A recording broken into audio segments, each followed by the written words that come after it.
Franklin D. Roosevelt once said that you can't build up the future for your youth, but you can always build up your youth for the future.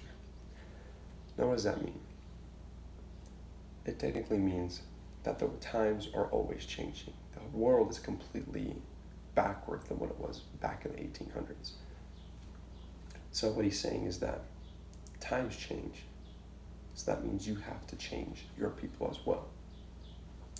So this can apply to anything, any type of situation you want to be able to relate it to, but the main one that speaks out to me is politics.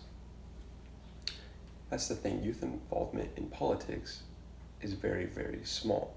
In the United States, not too many kids realize that they are as much involved in politics, or should be just as much involved in politics, as their adult. Now, obviously, someone who is still 17 or younger than that cannot vote, but they can still be educated in the topic. One idea is that youth involvement in politics allows for better representation of new ideas. Here's the deal with that. I am an average 18-year-old kid, and I think the way that I think. What this means is that a kid to my right can look at something and think of it completely different than the way that I see it. And this is something that we could be using inside of politics. Now, obviously, not everyone in the political world is the same thing.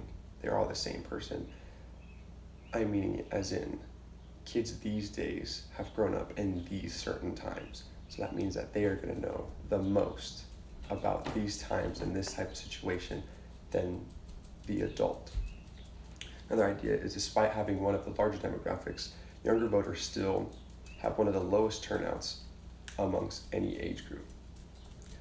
The reason why this is because many kids feel like their votes don't matter. They think that everything that is going on around them is based on adults. They think that because they're so young, they don't feel like they're on the same playing level as their adult, as they're older. So the way that we can change this is by informing people at a young age that your vote matters. Everything that you do in the political world matters. We can't keep them in the mindset of, oh, well, there's 4 million people that are voting for the President of the United States. What's one vote going to do? That one vote is going to do a lot for you.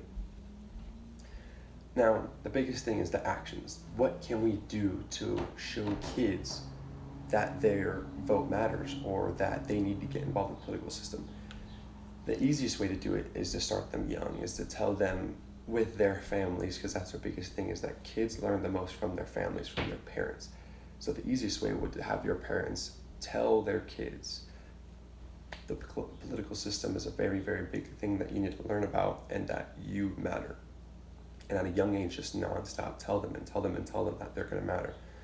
But the biggest thing is, in schooling, we need to educate kids a lot sooner than what we do than just senior year. I know that this year was my first year knowing anything about politics. I mean, I took a U.S. history class, but that was more of obviously a history class than it was it being an actual government class.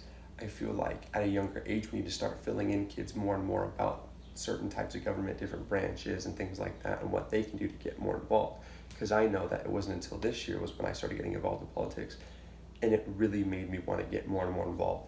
As a child, I wish that a long time ago I would have known a lot more things than I do now about politics. All in all, I feel like politics in the youth is a very, very big controversial topic, because if you ask any kid, they're going to say, oh, well, my vote doesn't matter. There's so many people in the world. What's one guy going to do? One person is the reason for so many things that have happened inside of this world. So many things were invented by only one person. So many incidences happen from one person. So the big key here is to take everything that you know as a child that, oh, I don't matter, throw that out the window, so that we can be able to pave a new way for our youth and be able to change the youth for our future. Thank you.